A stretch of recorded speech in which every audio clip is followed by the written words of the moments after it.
Juízes capítulo 3, do versículo de número 5 até o versículo de número 11.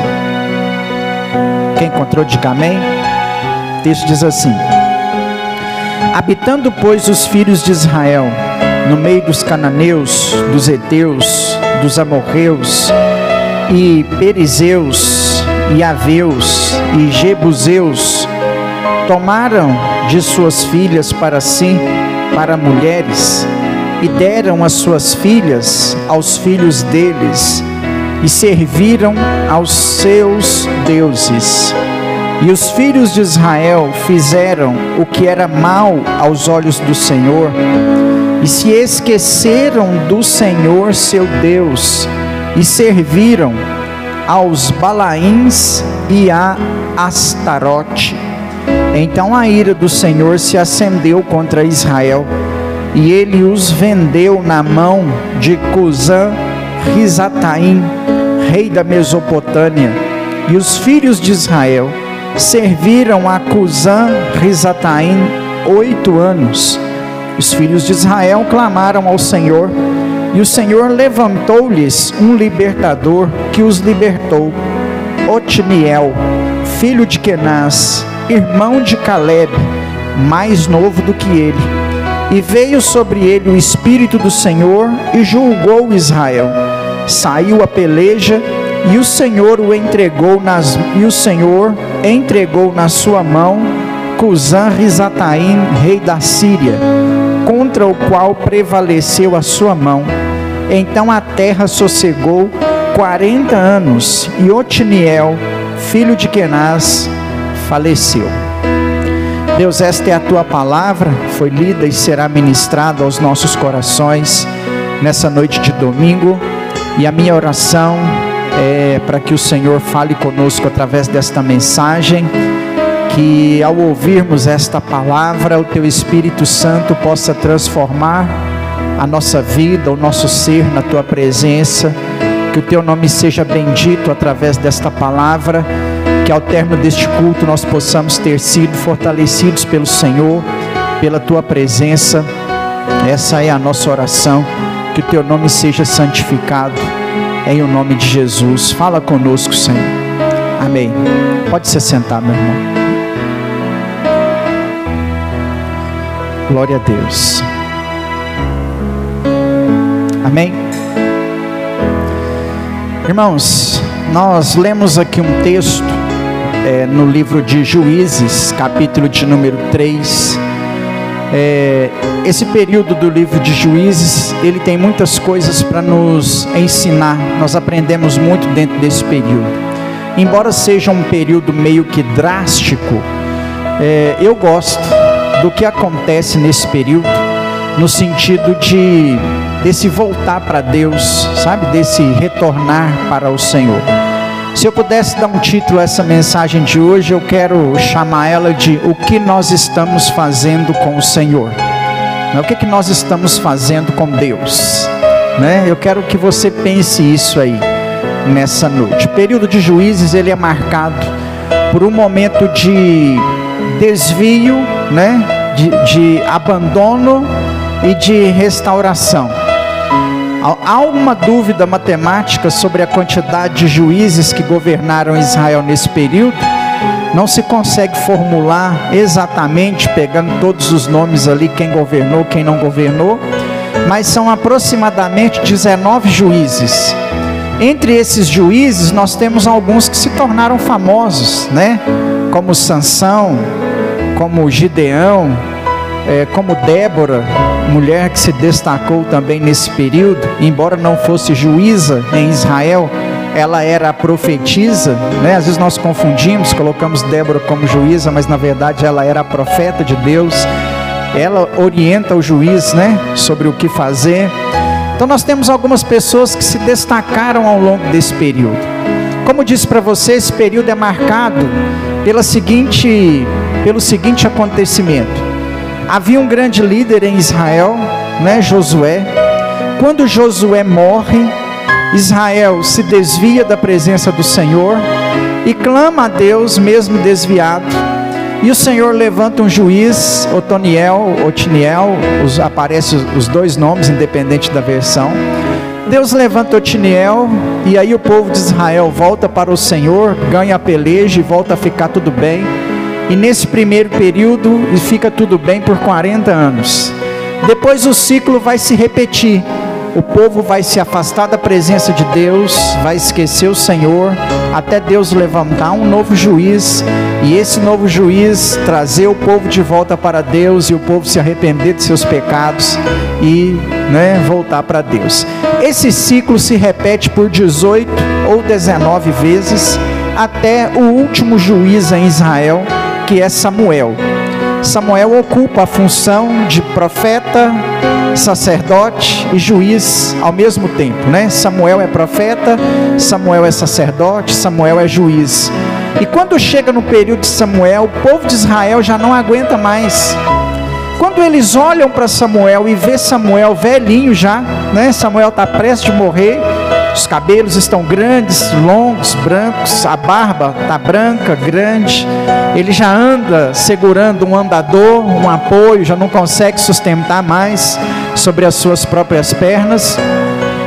E quando Israel percebe que Samuel iria falecer, que os dias de Samuel estavam contados, Israel chega para Samuel e fala assim: nós não aguentamos mais, você vai morrer, nós vamos desviar, como desviamos das outras 19 vezes, e vamos esperar Deus levantar alguém de novo até a gente voltar. Nós queremos um rei, porque se o Senhor nos der um rei, esse ciclo termina, porque o rei vai passar o trono para o seu filho, e as gerações vão permanecer, e nós não ficaremos sem liderança, e aí então nós permaneceremos servindo a Deus. Inclusive aqui nós temos um propósito interessantíssimo de liderança e de submissão espiritual. É extremamente necessário que o povo de Deus tenha liderança. Quando você fala de um grupo de cristãos sem estar debaixo de uma liderança, de uma referência, isso vai dar errado. A prova que dá errado é o livro de Juízes. Todas as vezes que nós tentamos caminhar, meu irmão, sem estar debaixo de uma liderança, sem se submeter a uma liderança, nós vamos acabar mergulhando no pecado. Por isso que em qualquer situação que alguém chegar para você com alguma ideia, aonde liderança é retirada dessa ideia, pode ter certeza que o final das contas desse negócio aí é mergulho no pecado, vai se perder a direção, o caminho. Mesmo no Novo Testamento é necessário o orientador. É por isso que chama pastor, O pastor conduz, indica, aponta. Pastor não manda, não é proprietário, não é o dono é o fazendeiro, o pastor guia. Então, mesmo no Novo Testamento, Hebreus inclusive vai chamar com essa expressão, vossos guias no Senhor, porque se tem um grupo de servos de Deus, esse grupo precisa de liderança. Israel entendeu esse princípio durante o período de Juízes, e no final dele clamou por um rei. Hoje, para a gente poder falar um pouco a respeito desse período, que eu quero mencionar aqui, esse ciclo que nós falamos aqui, eu quero pegar a história do primeiro juiz de Israel. Como eu disse para você, quem governava, quem liderava Israel era Josué. Me parece que próximo ao fim da vida de Josué, houve uma ameaça de Israel querer servir e adorar outro Deus.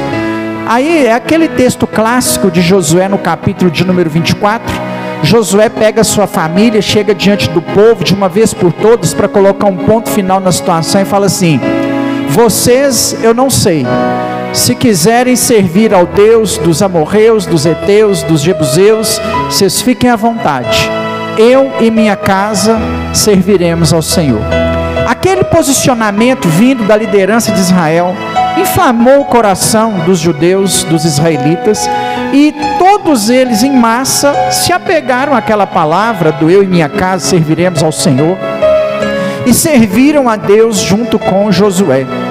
Essa geração, que é a geração de Josué, é uma geração muito abençoada por Deus, porque é uma geração que experimentou diversos milagres do Senhor. Foram muitos milagres. A maioria deles presenciaram milagres no deserto. O deserto foi um dos lugares onde Deus mais operou milagres na história de Israel. Caía pão e carne do céu todos os dias. De noite eles olhavam e havia uma coluna de fogo para não deixá-los morrerem de frio no deserto de madrugada. Durante o dia havia uma nuvem que cobria o sol e fazia sombra só sobre o acampamento de Israel no meio do deserto. Todo dia eles tinham a sua carne na porta de casa. Eles não tinham que sair para buscar. Abria a porta, pegava a carne que estava ali perto de sua tenda e guardava, e no outro dia tinha outra carne fresquinha. Esse pessoal viu maravilhas que ao longo do restante da história ninguém mais vai ver ou vai presenciar. Alguns deles tinham caminhado com o maior líder que Israel já teve no Antigo Testamento, Moisés, homem a qual o Senhor falava face a face. Quando eles chegaram na terra prometida, liderados agora por Josué após a morte de Moisés, não é pouca coisa não. Eles atravessaram o Rio Jordão em terra seca. Pastor, o senhor está confundindo a história. Eles atravessou o Mar Vermelho com Moisés lá. Não, atravessou o Rio Jordão. Precisava sair do deserto e entrar na terra prometida, e a divisa era o Rio Jordão, e não tinha como atravessar. Josué então vai consultar o Senhor. Deus fala para ele assim: assim como eu fui com Moisés, eu serei contigo, e eu vou dar a você o mesmo sinal que eu dei para Moisés. Pega a arca da aliança com 6 levitas, coloque a arca da aliança no ombro e diga ao povo que marche em direção ao Rio Jordão. Na hora que o levita com a arca no ombro colocou o primeiro pé no Rio Jordão, as águas do Rio Jordão se abriram e Israel atravessou o Rio Jordão em terra seca. Após cruzar o Rio Jordão, havia diante deles a maior cidade fortificada da época, a cidade no mundo, que era considerada com a melhor defesa bélica para a guerra. Jericó havia construído a sua cidade dentro de muros altíssimos. Os muros, além de muito altos, eram largos. Só para você ter ideia, havia uma via de mão dupla em cima dos muros de Jericó. Só para você ter ideia, haviam casas em cima dos muros, não era embaixo, dentro dos muros não, em cima dos muros havia casa. Inclusive menciona uma, a da prostituta Raabe, que ajuda os espias de Israel a descer do muro por uma corda. Ela morava em cima dos muros, de tão grande que esses muros eram. Israel viu esses muros caírem diante dos seus olhos e derrotaram a Jericó sem precisar se esforçar. Deus fez isso por eles.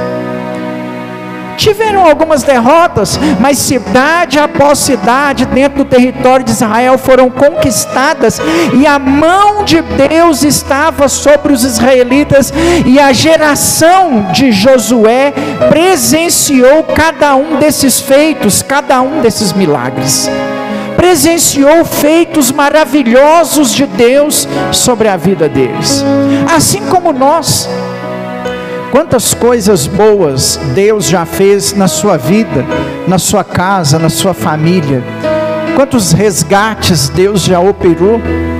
Nós temos aqui casamentos que foram restaurados, vidas que foram resgatadas, pessoas que foram libertas de seus vícios. Nós temos aqui pessoas que não tinham entre nós, e entre qualquer igreja, eu não estou falando só da Atos não, entre o cristianismo, nós temos pessoas que eram desenganadas, que não tinham prospecção, perspectiva alguma de vida, e o Senhor deu diploma de faculdade, deu carteira de motorista, deu bom emprego, deu bom casamento, o Senhor prosperou, agiu. Irmãos, eu não posso esquecer jamais dos feitos que Deus faz em nossas vidas. A cada dia nós atravessamos um novo Jordão. Deus abre Jordão diante de você todos os dias. A cada momento Deus age, Deus opera, Deus transforma de alguma maneira sobre a sua vida. Deus faz, o tempo todo Ele faz. Às vezes nós fechamos os nossos olhos, às vezes o inimigo tenta nos cegar para que nós não vejamos aquilo que Deus está fazendo, mas se você abrir os seus olhos, você vai ver que grandes coisas o Senhor tem feito por você. Talvez a sua luta não está fácil, a minha não está. Talvez assim como a minha, você está tendo alguma derrota, está tendo alguma decepção, alguma coisa está dando errado, mas por outro lado eu consigo ver Deus cuidando de mim nas mínimas coisas. Você precisa ver Deus cuidando de você nas mínimas coisas a cada dia, porque o nosso Deus tem trabalhado a nosso favor. Eu gosto de falar isso porque a Bíblia manda o ser humano olhar para trás só em uma situação: trazer a memória o que dá esperança, né? Tem hora que a gente olha para trás e olha só as tragédias. Ah, eu perdi. Ah, deu errado. Ah, a porta fechou.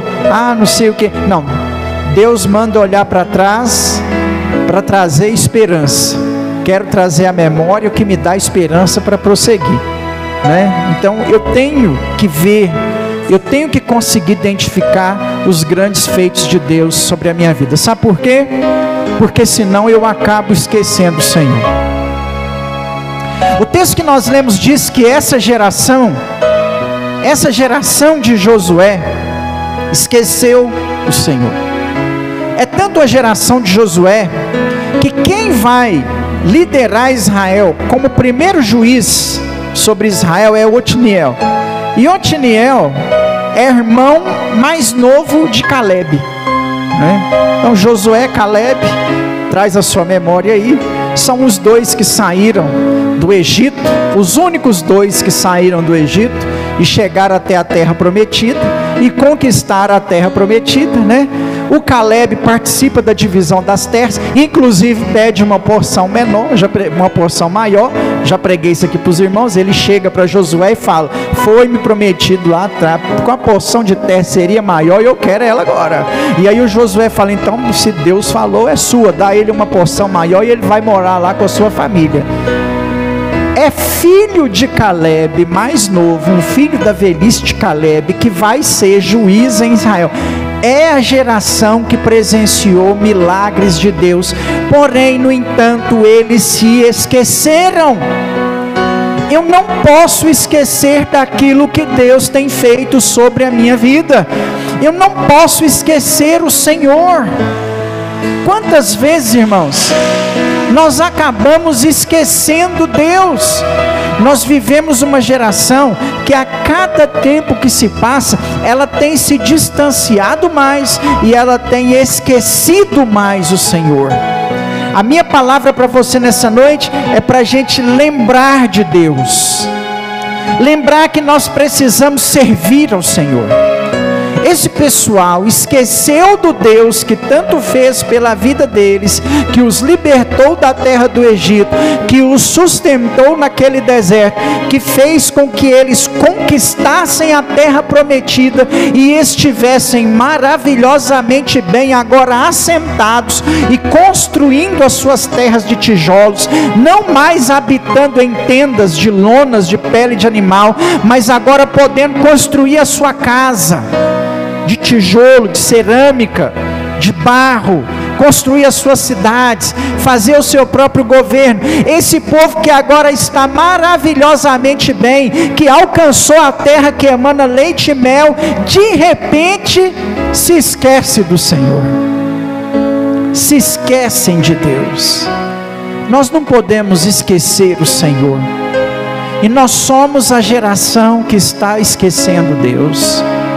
Nós esquecemos Deus quando nós não conseguimos prestar a Ele um culto, visto que quando Israel esqueceu o Senhor, eles começaram a adorar a outros deuses, a Balaíns, a Astarote, começaram a servir aos deuses daquela terra, deuses derrotados, que já haviam sido derrotados, não eram nem para existirem naquelas terras mais. De repente Israel vai lá, esquece do Senhor e começa a servir outro Deus. Se eu fosse Deus diante daquele povo, eu perguntaria para eles assim: o que vocês estão fazendo comigo? E eu pergunto para nós nessa noite: o que nós estamos fazendo com Deus? Sabe por quê, irmãos? Nós estamos deixando Deus de lado. Tem muito crente que não sabe o que ele vem fazer na igreja. Tem muito crente que não sabe o que ele precisa fazer durante o louvor. Tem muito cristão que não sabe o que ele precisa fazer durante a palavra. Muitos de nós não sabemos o que nós estamos fazendo aqui nessa noite. A culpa não é apenas da liderança quando erros acontecem, a culpa é da igreja também. Porque o coitado do pastor começa a ter que inventar moda para você descobrir o que você veio fazer aqui, e às vezes a não resposta dessa pergunta, o que eu vim fazer aqui, acaba levando a gente a fazer coisa errada, que foi o que aconteceu em Juízes capítulo de número 3. Nós somos uma geração que está se esquecendo de adorar a Deus. Você foi chamado por Deus, você entregou sua vida a Cristo, você fez tudo isso, participa de todo esse movimento de Deus sobre a sua vida. Ele te tirou do Egito, Ele fez você cruzar o Jordão, sabe para quê? Para você servir a Ele, para você adorar a Ele. Você vem aqui, meu irmão, celebrar o seu Deus. É necessário que nós venhamos dar para Deus o culto, o louvor, a adoração. Esse momento para nós precisa ser inegociável. Precisa haver sacrifícios mesmos para estar aqui. Às vezes você tem que se submeter a uma carona, às vezes você tem que vir de bicicleta, às vezes você tem que vir a pé, às vezes você tem que vir num dia de chuva, às vezes você tem que vir num dia que você está passando mal, porque nós precisamos entender, irmãos, a necessidade de prestar a Deus o nosso culto. O que nós estamos fazendo com o Senhor? Que nós não sabemos mais prestar um culto a Deus. Há muitas igrejas por aí adorando a homens. Há muitas igrejas por aí exaltando a homens, exaltando a instituição, exaltando a placa que está pregada lá fora. Nós precisamos entender que o nosso culto não é a homens, o nosso culto não é a placa denominacional, o nosso culto é a Jesus. Ou eu saio da minha casa com Jesus diante dos meus olhos, entendendo que eu vou adorar, celebrar, engrandecer o nome dEle, servir a Ele através do culto, irmãos, ou eu estarei fazendo errado. Nós somos uma geração semelhante à geração de Josué. Estamos esquecendo de servir ao Senhor. Estamos esquecendo como é. Eu acho interessante porque nós não enxergamos mais como errado quando alguém exalta a instituição. Vem para cá porque essa igreja é maravilhosa demais. Essa igreja ela é boa, olha o que essa igreja faz, olha o que essa igreja é, olha o que essa igreja tem, olha a estrutura dessa igreja. E nós estamos assim, esquecendo Deus e indo atrás daquilo que está sendo exaltado, que é humano, que hoje existe, amanhã não existe mais. Nós não podemos, irmãos, caminhar apenas pela informação do agora. Nós precisamos olhar para a coisa num todo. É aí que vem a mente acadêmica, se assim eu posso chamar, né? A mente que pensa. Há movimentos no mundo que já são chamados de pós-protestantismo. A Europa é um continente pós-protestante. Os Estados Unidos já é considerado uma nação pós-protestante. Sabe o que significa, irmão? Que o protestantismo por lá acabou. Pode pesquisar a informação que eu vou te dar. Existem grandes igrejas americanas que se tornaram teatro, cinema, grandes estruturas, grandes nomes, com grandes pregadores, igrejas enormes que hoje são teatro.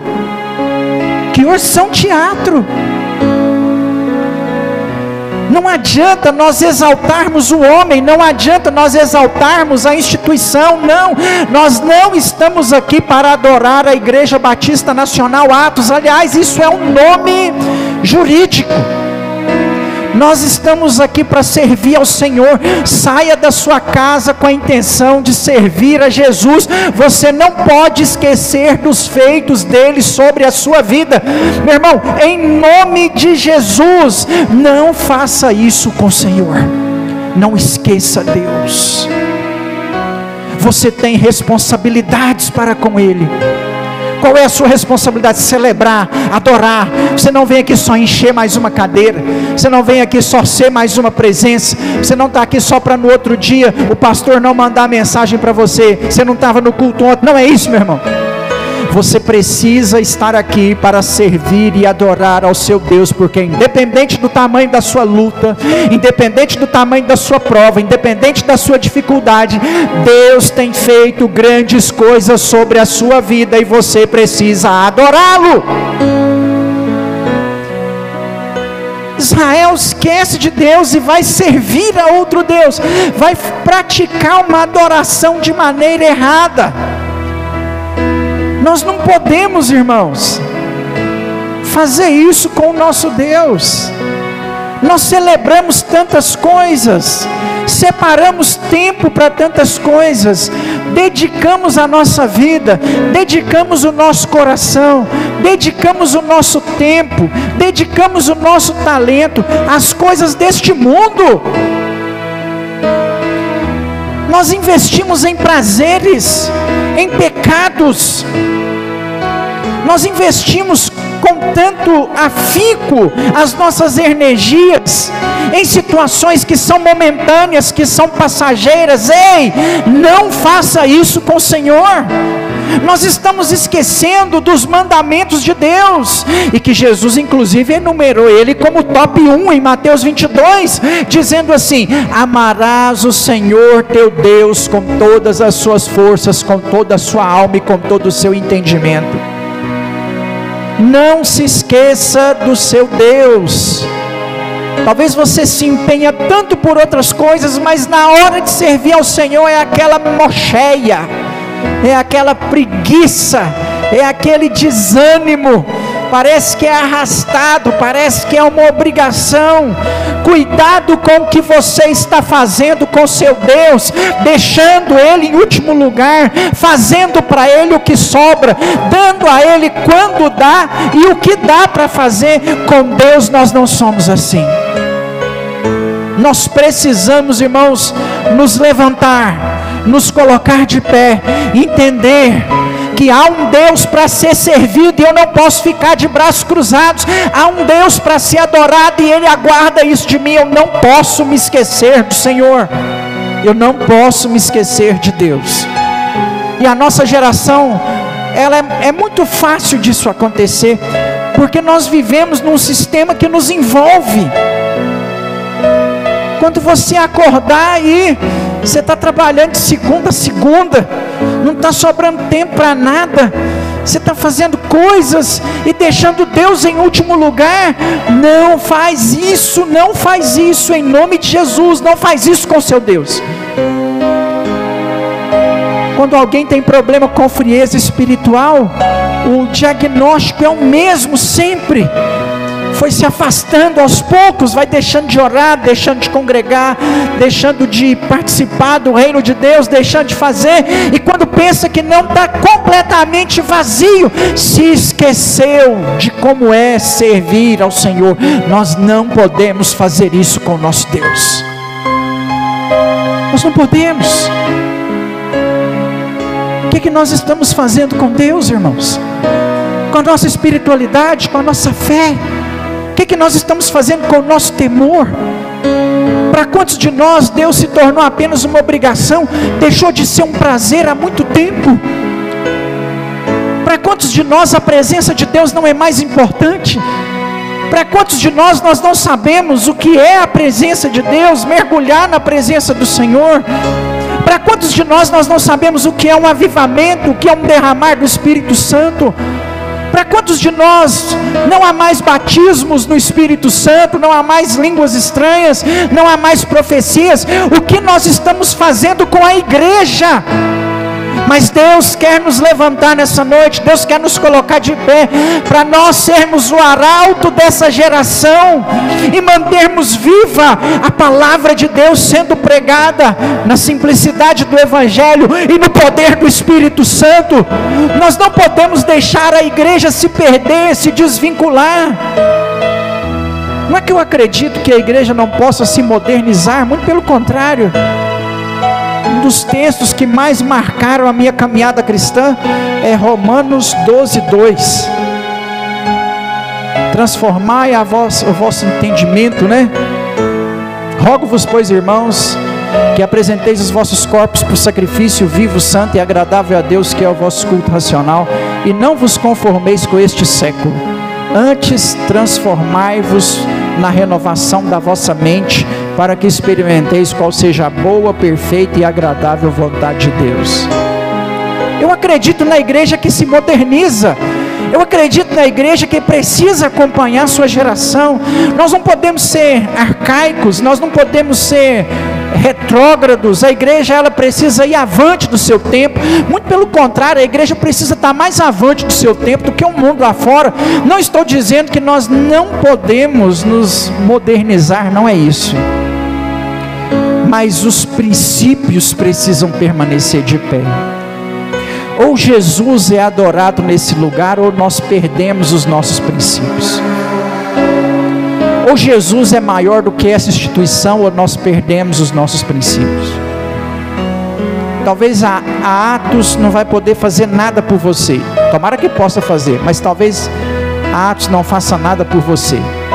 Mas eu conheço alguém que pode fazer. Jesus. É Ele que faz. É Ele que faz, irmãos. Não é a igreja a ser exaltada. Nós podemos modernizar. Queira Deus, a gente tem aqui um climatizador, um ar-condicionado, para melhorar o nosso ambiente, um som melhor, cadeiras melhores, talvez um lugar próprio nosso, um templo melhor, uma construção melhor, aleluia, que Deus nos dê isso. Mas não é a estrutura. Se tirar Jesus do centro, não sobra nada.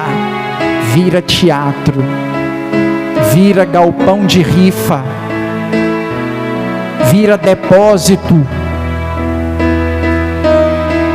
Eu já vi que em Lagoa da Prata rifeiro comprar a igreja, e não virou depósito de rifa por misericórdia de Deus. Um pastor insistiu para alugar, não me aluga, sua igreja é igreja, deixa eu alugar isso aí. Aí o camarada foi lá e alugou, mas ia virar galpão de rifa. Aliás, corrija a minha frase, tem uma outra igreja que virou galpão de rifa. Se você tirar Jesus do centro, o Vanim compra e enche lá dentro de tablet, ventilador da China e pronto. Não é a instituição. O que é que nós estamos fazendo com o nosso Deus? O que é que nós estamos fazendo com o Senhor que nós não sabemos servir mais? Parece que nós estamos esquecendo como é. Nós precisamos lembrar, irmãos, que viemos aqui rasgar o nosso coração, apresentar o nosso louvor, bendizer o nome do nosso Deus, servir a Ele com as nossas vidas.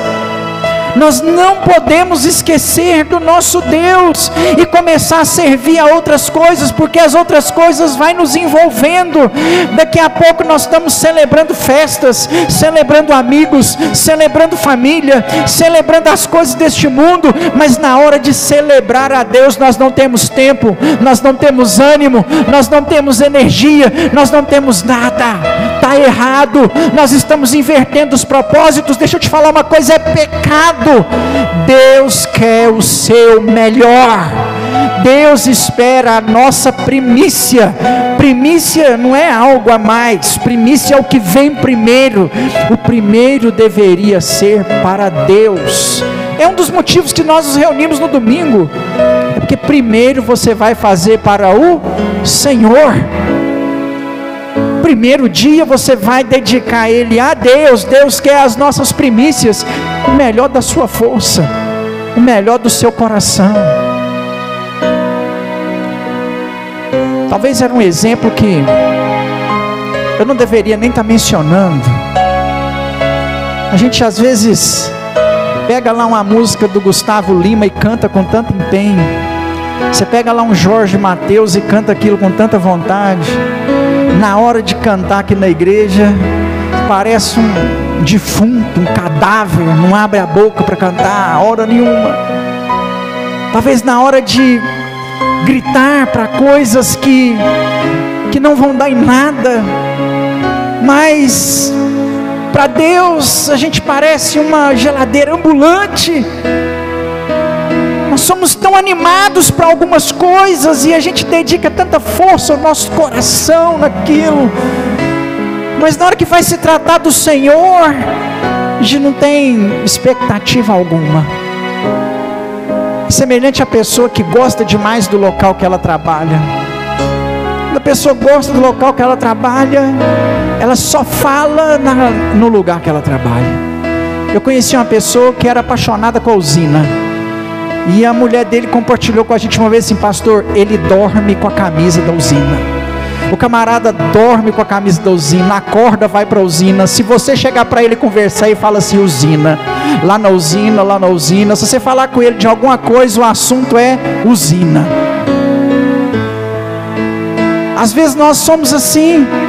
Tudo na nossa vida nós fazemos com tanta energia, mas na hora que a gente vai falar assim: o Senhor, que deveria arder no nosso coração, que deveria queimar dentro de nós, que deveria pulsar no nosso espírito assim, uma fome, uma sede, uma necessidade, como da mulher samaritana, como de Davi, um querer estar no altar, um querer dedicar, queimar a vida, entregar, ofertar o coração a Deus, quando deveria pulsar dentro de nós, quando falasse assim: o Senhor, nossos olhos deveriam brilhar. Não está acontecendo nada. Sabe por quê? Estamos esquecendo de quem é o Senhor. Estamos esquecendo do que Ele fez, de onde Ele nos tirou, o que Ele está preparando para nós. Nós estamos esquecendo do Senhor. Não pode ficar assim, irmãos. Diferente do período de Juízes, Deus está nos dando a oportunidade de voltar o nosso coração para Ele hoje. Ele te chamou, Ele te separou, Ele te escolheu. Você está vivendo na presença dEle. Desfrute do melhor que Deus tem para você, e Ele tem coisas grandes, Ele tem coisas boas para você. E se Ele não fizer nada por você nessa terra, Ele tem o céu te esperando, Ele tem a nova Jerusalém, uma coroa com pedras preciosas está sendo preparadas para você. E como nós cantávamos no período lá do Voz da Verdade, lá não haverá mais morte, lá não haverá mais choro, lá não haverá mais dor. Nós encontraremos com Ele lá. A ação do Senhor precisa queimar, irmãos, no nosso coração. Tem que queimar. Eu não estou pedindo você para amar a Igreja Batista Nacional Atos. A minha vontade era falar para você assim: ama a sua igreja, ama a sua igreja, participa dos eventos da sua igreja. Mas eu entendo que se você amar Jesus, vai ser suficiente. Ame a Cristo, não se esqueça do seu Deus, ame o Senhor, queira presenciar e experimentar as coisas de Deus sobre a sua vida, não esqueça do Senhor. Ame o Senhor, ame Deus, ame Jesus acima de tudo, e eu tenho certeza que amando Cristo, vai vir fome no seu coração assim por conhecimento da palavra, e você vai romper todas as barreiras possíveis para estar aqui numa terça-feira, porque você ama o Senhor. Ama o Senhor, e eu sei que todas as barreiras que te impedem de estar na escola dominical serão rompidas, e você vai querer vir. Ame o Senhor, e eu tenho certeza que o desejo de orar, de interceder vai brotar no seu coração, e você vai começar a participar dos cultos de oração, porque o que nos falta é amar a Cristo, a Cristo. amar o Senhor, porque homens passam, instituições passam, escândalos não eram para acontecer, mas acontecem. Ame Jesus, não se esqueça do Senhor. Talvez Deus está ficando distante para você. Quem sabe para você nessa noite assim, não tem sido só aquele tempo que sobra. Quem sabe para você não tem sido só aquele tempo que resta. Quem sabe para você não tem sido de qualquer maneira. Chega, porque senão nós nos afastaremos da sua presença. Quem se esquece de Deus o abandona. Quem se esquece de Deus faz coisas erradas. Tomara que essa palavra de hoje seja Otiniel sobre nós. Diante desse cenário aonde todos haviam se esquecido de Deus, Deus levanta um homem com referências. Eu acho que isso está ali no texto para mostrar para a gente esse sinal: homens com referência. Não é qualquer um, é com referência. Quem é Otiniel? Otiniel é irmão mais novo de Caleb. O povo, esse aí sim, vai nos julgar. Seja líder sobre nós. Quem é sua liderança? Talvez essas coisas não são importantes mais. Não estou julgando também a benefício próprio. É só um pensamento. Quem é sua liderança? Hoje é muito fácil virar pastor. Camarada nunca passou nem na porta de um seminário digno. Eu conheço um monte de gente que fez por desencargo de consciência. Conheço um pastor que não leu a Bíblia toda e mentiu na hora que perguntaram para ele: você leu a Bíblia toda? Li, para passar, porque senão era reprovado na hora. Pastores metidos a besta. A Márcia me mandou um vídeo essa semana, muito legal. Pessoas que pensam que conhecem, viram uma frase e já constroem uma teologia inteira em cima. Nunca passaram nem na porta de um seminário. Essa é a sua liderança? Não, liderança tem que orar. Só se orar é suficiente. Eu até entendo. Mas acredito que essa liderança pode ser um pouquinho mais inteligente. Se Deus te chamou, te levantou, te ungiu, te deu o Espírito Santo, você não pode fazer melhor para Ele? Você não pode fazer um curso, dedicar, estudar? Você vai continuar sem ler a Bíblia e sendo a liderança só porque Deus colocou? A gente pode fazer melhor. Não é possível que eu não possa melhorar. Eu vou deixar de estudar, vou deixar de ler, vou deixar de aprender. Só unção. Não, está errado, porque para Deus a gente vai querer sempre fazer o melhor. Eu vou parar no tempo então. A pessoa que vai se tornar juiz em Israel é uma pessoa com referência. Antigamente a igreja, para se submeter a uma liderança, eu participei disso. Você estudou aonde? Que curso você tem? Eu via muitas vezes, cito aqui com todo carinho, quase todo culto eu cito, porque é a minha referência, né? Em nome de Jesus, se algum dia o meu nome for relacionado a outro professor, é mentira, querem se apropriar de mim, né? O meu professor foi Manuel Alves da Rocha. Com o segundo eu só desaprendi. A minha referência é pastor Manuel. Se ele gosta de mim, não gosta de mim, eu não sei, né? Perdeu um pouco o contato.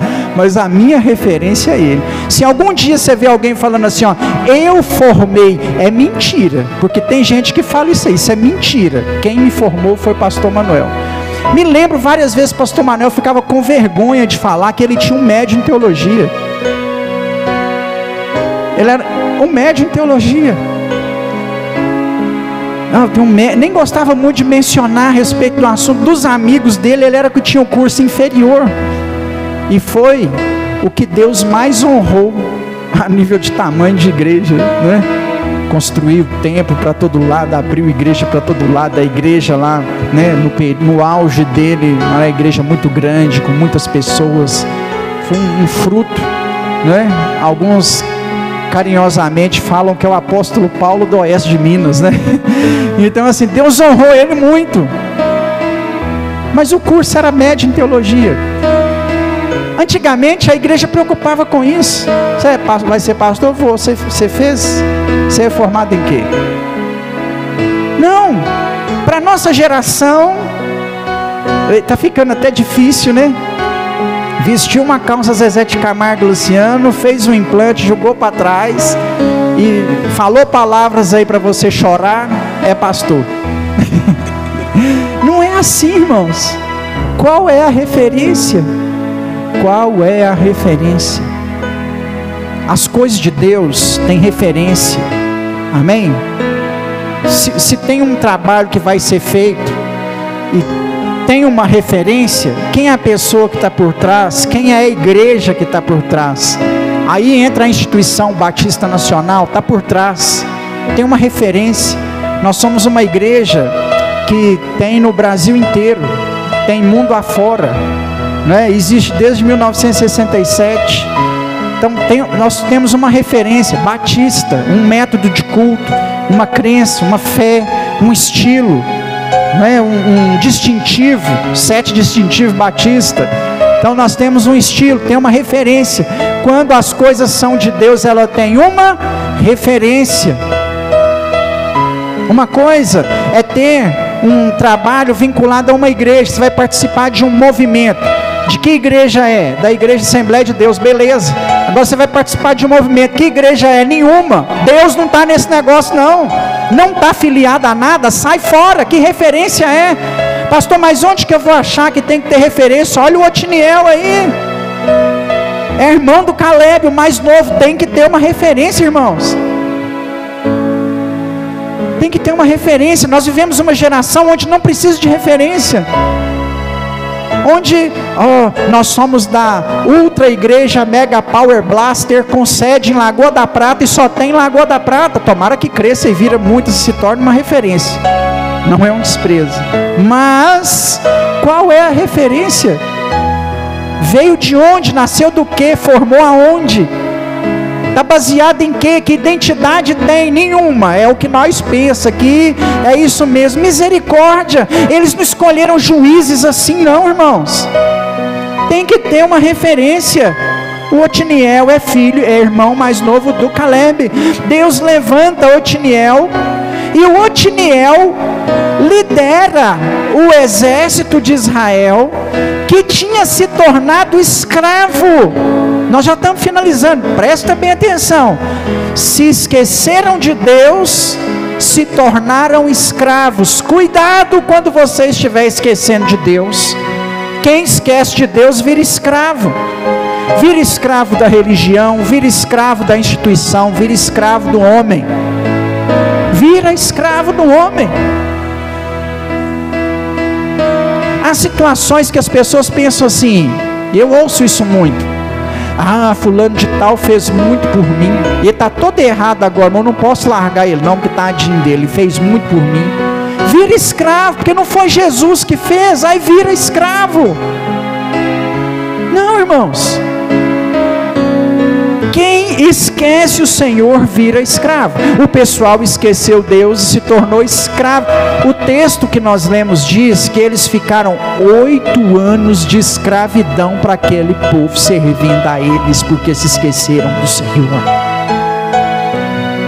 Você acha que Israel foi escravo só no Egito? Você acha que Israel foi escravo só na Babilônia? Você acha que Israel foi escravo só na Síria? Irmãos, isso aqui para mim é tristíssimo. Israel conseguiu ser escravo na sua própria terra, na sua própria casa, na sua própria conquista. Eles acabaram de conquistar aquela terra, e porque se esqueceram do Senhor, se tornaram escravos durante 8 anos.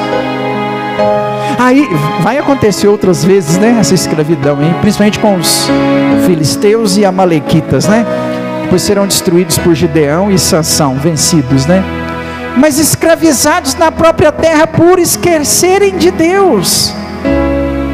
Deus levanta Otiniel. Otiniel junta o exército e sai para a batalha. Como Otiniel, nós não temos um grande feito assim, no sentido igual Gideão, né? Era 300 homens contra um exército de 35 mil. Não, 35 mil era o que tinha, 130 mil parece, né? Era 300 contra 130 mil e venceu. Com Otiniel não é um grande feito assim como o de Sansão, que sozinho acabou com os filisteus, sozinho, um homem só. O Gideão ainda estava bom, foi 300, com Sansão foi um só, matou todo mundo e libertou Israel, já perto de sua morte, mas libertou.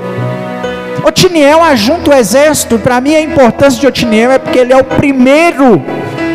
Ele se levantou dentro das forças que Israel tinha, e sabe qual foi a estratégia de Otiniel? Lembra do Senhor, Ele está conosco. Otiniel levantou aquele exército certamente, e trouxe à memória daquele exército quem era o Deus que eles precisavam retornar para Ele. Voltaram para Deus, se entregaram ao Senhor, venceram aquela batalha e experimentaram 40 anos de paz, porque se lembraram de Deus. Quem sabe não está na hora de você lembrar do Senhor nessa noite? Quem sabe não está na hora de você entregar sua vida ao Senhor nessa noite? Talvez Deus para você foi ficando longe, distante demais. Talvez as coisas de Deus para você foram se tornando segundo plano. E hoje chegou a noite de você se levantar nesse exército. E eu quero ser Otiniel na sua vida nessa noite. Lembra do Senhor. Traz aquilo que Deus já fez na sua vida, à sua memória, ao seu coração. Se lembra que Ele está com você. Talvez você está escravizado, derrotado, perdendo essa batalha, mas nessa noite você vai lembrar do Senhor. Nessa noite Deus vai te restaurar e vai te dar um tempo de paz. Esse tempo de guerra precisa chegar ao final. Nós viveremos lutas, adversidades, problemas, enfrentaremos guerras, batalhas, mas enfrentaremos momentos de paz também, momentos de bonança, momentos de pastos verdejantes, de águas tranquilas, como nos ensinou os Salmos. Esses momentos existem, e eu quero ser Otiniel na sua vida nessa noite, para você lembrar do Senhor e sair dessa escravidão, desse pecado que te prende, dessa religiosidade que às vezes se tornou uma obrigação para você, e agora você precisa olhar para Jesus, para Cristo, para o Senhor, para Ele, em nome de Jesus. Se coloque de pé, enquanto a Márcia vai puxar ali mais uma canção. Vamos orar.